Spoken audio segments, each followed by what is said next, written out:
We're looking here at a view, a painted scene, showing the next delegation leaving Japan nearly 10 years later, a delegation that was to make its way to the northeast once again. When the new Meiji government, which was instituted in 1868, sent a party of some 100 ambassadors on a fact-finding tour of Britain, Europe, and America, leaving Japan in 1871, the Northeast once again featured on the official itinerary. The Iwakura mission arrived in London in August of 1872 and divided into smaller groups to visit places of importance throughout the country. In Newcastle, Sir William Armstrong, the great Tyneside businessman, was their guide on a tour of the industrial Northeast. Arriving in October of 1872, the mission members visited the New Tyne Bridge, Sir William Armstrong's engineering works, the Tharsis Sulphur and Copper Company near Hebburn, and the Jarrow Chemical Works. They donned woolen jackets and leather skullcaps to descend Gosforth Colliery, and some of the party went on to tour the Bolcoe and Vaughan ironworks at Middlesbrough and the Cleveland ironstone mines.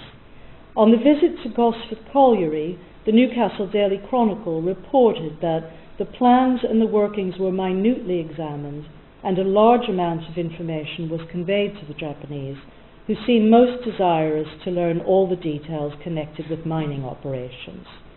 On returning home, the knowledge gained from these travels would be applied to the development of engineering and technology in Japan.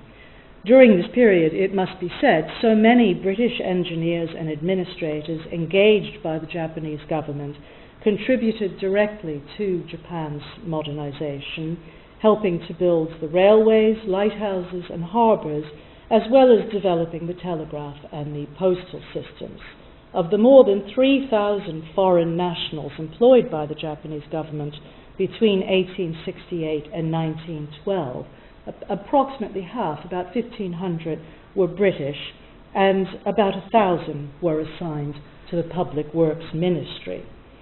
Britain also took a particular lead in naval matters, with the Royal Navy providing the model for the Imperial Japanese Navy, and British shipyards supplying Japan with battleships and armaments in the years ahead. And of course, it was in this context that the relationship between Japan and the Northeast was to grow and prosper.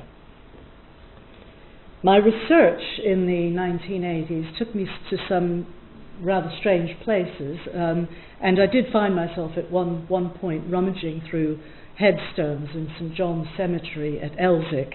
So this is a photograph on the left, which I took myself. There are indeed about 4 Japanese graves in that cemetery, and these are the graves of Japanese shipyard workers, engineers who were in Newcastle in this period. This particular obelisk marks the grave of Fukamachi Takezo, paymaster of the Japanese protected cruiser, the Naniwa Kan, which is something of a reminder of the shipbuilding association between the region and Japan. Fukamachi died in an accident on board the Naniwa Kan, which was launched in 1885. The Elsick shipyard was officially opened in 1884, but prior to that, Armstrong was collaborating with the Mitchell Yard and launching ships from Wallsend, which is in fact where the Naniwa Kan was launched. But this connection is a terribly important one, the Elsick connection, the role played by Armstrong, in that between 1885 and 1905, the greater part of the Japanese fleet was to be built or armed at Elsick, and the region was to play host to numerous Japanese visitors, both Japanese crewmen being trained in Newcastle and Japanese dignitaries and naval commanders ordering further ships. Again, a familiar image. This is a photograph of Lord Armstrong taken in 1900, just outside of Cragside, and shortly before he died. He was a central figure in this commerce. A lawyer turned industrialist, Armstrong first became known through his Elsick firm dealing in hydraulic machinery, and later, as the inventor of the Armstrong gun, he founded the Elsick Ordnance Works. In 1867, his company began building warships at Charles Mitchell's Walker Yard, and the two firms amalgamated in 1883 to form W.G. Armstrong Mitchell and Company Limited. In this next image, you can see a view of the Elsick shipyard, with again an image of Lord Armstrong. With the opening of this shipyard in 1884, orders for battleships were handled at Elsick, while the Walker Yard concentrated on merchant ships. Both yards went on to produce ships for Japan, and indeed at Walker many merchant ships were built as well.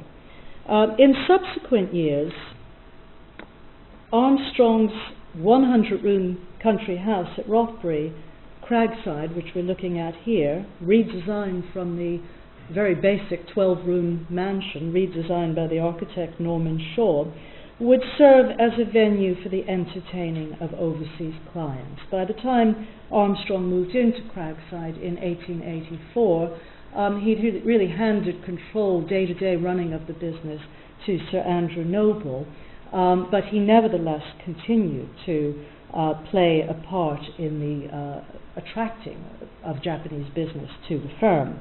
So in fact the pages of the Cragside Visitors Book are filled with the names of Japanese ministers and naval officials from ships built on the time. We're looking here at the Yashima, which is just pulled up alongside the quayside in Newcastle. Armstrongs were of course making warships for many foreign navies, but the importance attached to the ties with Japan were reflected in the speeches and ceremonies at the launching of ships.